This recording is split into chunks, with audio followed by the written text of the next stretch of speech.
सुलेमान अलैहिस्सलाम और मलका बिल्कीस का वाक़या।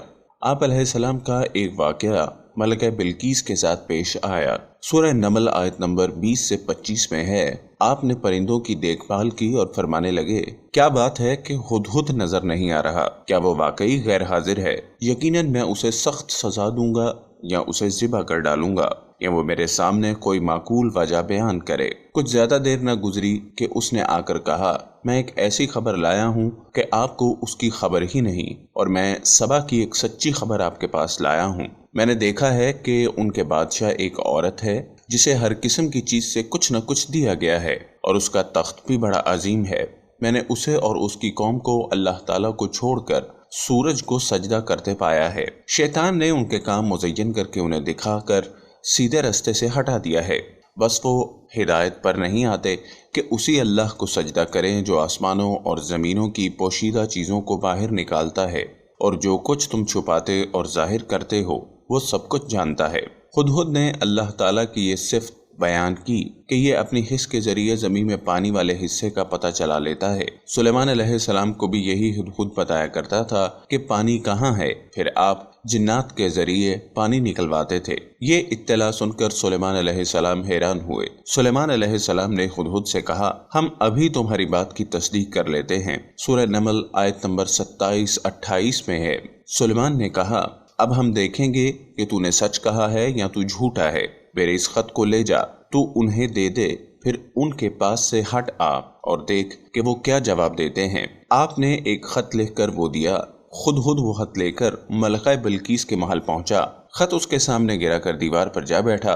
खत देखकर मलका बिल्कीस ने कहा, सूरह नमल आयत नंबर 29 से 35 में है, वो कहने लगी, ए सरदारों, मेरी तरफ एक बाबुकअत खत डाला गया है जो सुलेमान की तरफ से है और जो बख्शिश करने वाले मेहरबान अल्लाह के नाम से शुरू है। ये कि तुम मेरे सामने सरकशी ना करो और मुसलमान बनकर मेरे पास आ जाओ। उसने कहा, ए मेरे सरदारों, तुम मेरे इस मामले में मुझे मशवरा दो। मैं किसी अमर का फैसला जब तक तुम्हारी मौजूदगी और राय ना हो नहीं किया करती। उन सब ने जवाब दिया कि हम ताकत और कुव्वत वाले, सख्त लड़ने फिरने वाले हैं। आपको इख्तियार है, आप खुद ही सोच लीजिए कि हमें आप क्या हुक्म फरमाती हैं। उसने कहा, बादशाह जब किसी बस्ती में घुसते हैं तो उसे उजाड़ देते हैं और वहाँ के बाइज्जत लोगों को जलील कर देते हैं, और ये लोग भी ऐसा ही करेंगे। मैं उन्हें एक हदिया भेजने वाली हूँ, फिर देख लूंगी कि कासिद क्या जवाब लेकर लौटता है। मलका बिल्कीस ये अंदाजा करना चाहती थी कि सुलेमान अलैहिस्सलाम किस किस्म के बादशाह हैं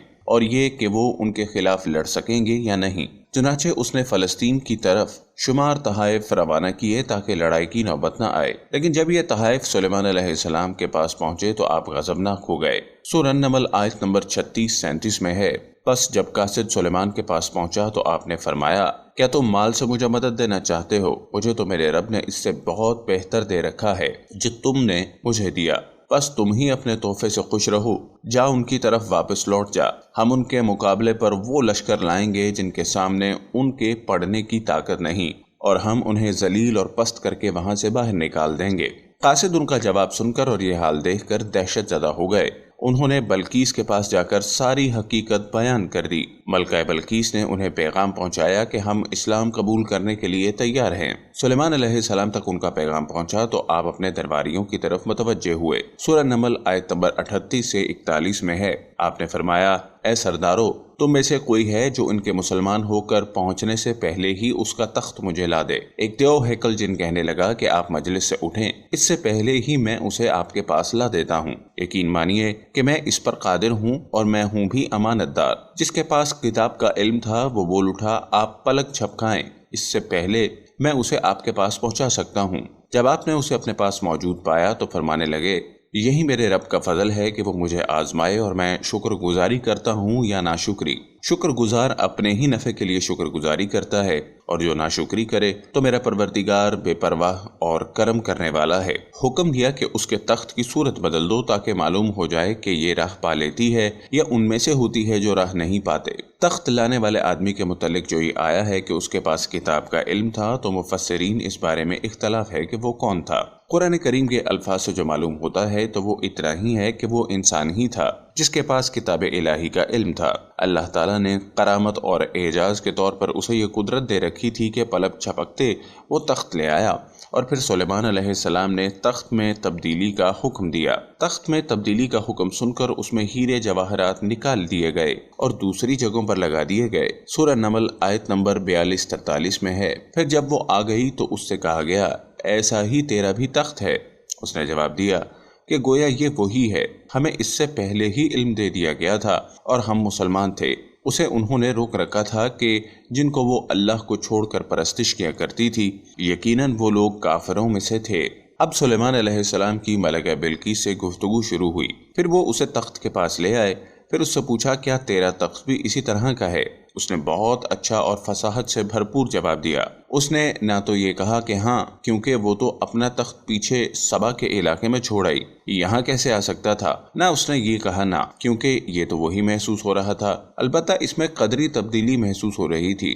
اس نے عجیب جملے میں جواب دیا کہ یہ وہی لگتا ہے۔ سلیمان علیہ السلام یہ جواب سن کر حیران ہوئے۔ اب آپ نے اسے اپنی سلطنت کا غلبہ دکھانے کے لیے ایسا منظر دکھایا جو کسی بشر نے آج تک نہیں دیکھا۔ حضرت سلیمان علیہ السلام ملکہ بلقیس کو ایک محل میں لے گئے۔ یہ مکمل طور پر شیشے کا تھا، اس سے دوسری طرف دیکھا جا سکتا تھا۔ فرش بھی شیشے کا تھا، شیشے کے نیچے پانی چھوڑا گیا تھا، پانی چلتا رہتا تھا۔ آپ اسے لیے اندر داخل ہوئے تو وہ بہت حیران ہوئی کہ محل میں پانی بہہ رہا ہے۔ اس نے اپنا لباس کچھ اوپر کر لیا کہ بھیگ نہ جائے۔ اس نے اپنا پاؤں پانی پر رکھنا چاہا تو وہ شیشے پر پڑا، اور زیادہ حیران ہوئی اور شرمندہ بھی کہ دھوکہ کھا گئی، اور یہ سب کچھ جنات کے ذریعے تیار کرایا گیا تھا۔ سورہ نمل آیت نمبر 44 میں اللہ تعالیٰ فرماتے ہیں، اس سے کہا گیا کہ محل میں چلی چلو، جسے دیکھ کر یہ سمجھ کر کہ یہ حوض ہے اس نے اپنی پنڈلیاں کھول دی۔ سلیمان نے کہا یہ ایسا محل ہے جس میں نیچے بھی شیشے جڑے ہوئے ہیں۔ کہنے لگی، میرے پروردگار، میں نے اپنی جان پر ظلم کیا، اب میں سلیمان علیہ السلام کے ساتھ اللہ رب العالمین کی مطیع اور فرما بردار بنتی ہوں۔ یہ عظیم سلطنت دیکھ کر وہ جان گئی کہ سلیمان علیہ السلام صرف بادشاہ ہی نہیں، نبی بھی ہیں۔ چنانچہ اس نے فوراً ایمان قبول کر لیا۔ اگر آپ کو ہماری ویڈیوز پسند آ رہی ہیں تو برائے مہربانی لائک بٹن کو پریس کرنا مت بھولیے، کامنٹس کے ذریعے اپنی قیمتی آراء سے آگاہ کیجیے، اس کے بعد کو چینل بھی سبسکرائب کیجیے اور بیل کے بٹن کو دبانا ہرگز مت بھولیے گا۔ دوستو، ہمارے چینل کی نشریات اللہ تعالیٰ کے احکامات، انبیاء کرام کے واقعات، حضور صلی اللہ علیہ وآلہ وسلم اور اصحابہ کرام کی زندگی کے واقعات، اولیاء کرام کی زندگی کے واقعات، سبق آموز واقعات، اللہ تعالیٰ کے احکامات کو پورے کرنے کے فضائل اور حضور اقدس صلی اللہ علیہ وآلہ وسلم کی سنت مبارکہ کو پورے کرنے کے فضائل، قرآن و حدیث سے تصدیق شدہ وظائف اور خاص طور پر درود پاک کے فضائل سے متعلق ہوتی ہیں، جس میں ہم اس کے مستند اور تصدیق شدہ ہونے پر خاص توجہ دیتے ہیں۔ ہمارا تعلق کسی بھی فرقے یا گروہ سے نہیں، اور ہمارا مقصد خالصتاً اللہ تعالیٰ کی رضا کے لیے نیکی کا پیغام امت مسلمہ تک پہنچانا ہی ہے۔ یہ ویڈیوز ہمارے چینل پر اپلوڈ ہو چکی ہیں یا ہونے والی ہیں، جن کا ٹائٹل آپ ابھی دیکھ رہے ہیں۔ آپ کے تعاون کا بہت بہت بہت شکریہ۔ اللہ اور اس کے رسول کا یہ پیغام دنیا کے آخری کونے تک پہنچانے میں ہمارا ساتھ دیجیے۔ ہمارے چینل کو سبسکرائب کریں اور ہمارے فیس بک پیج کو لائک کریں اور ہماری ویڈیوز کو شیئر بھی کیا کریں۔ یہ صدقہ جاریہ ہے جس کا ثواب ہمیں مرتے دم تک بلکہ مرنے کے بعد تا قیامت ملتا رہے گا۔ اپنا خیال رکھیے گا، اللہ تعالیٰ کے احکامات کو پورا کرنے اور حضور صلی اللہ علیہ وآلہ وسلم کے طریقوں کے مطابق زندگی گزارنے کی کوشش اور نیت ضرور کیجیے گا، اور درود شریف کا بہت زیادہ اہتمام کیجیے اور لوگوں کو بھی اس کی تلقین کرتے رہیں۔ درود شریف دنیا و آخرت کے خزانوں کی چابی ہے۔ حضرت حذیفہ رضی اللہ تعالی عنہ کا فرمان ہے کہ درود شریف کا پڑھنا درود شریف پڑھنے والے کی اولاد اور اس کی اولاد کی اولاد کو رنگ دیتا ہے۔ جزاک اللہ۔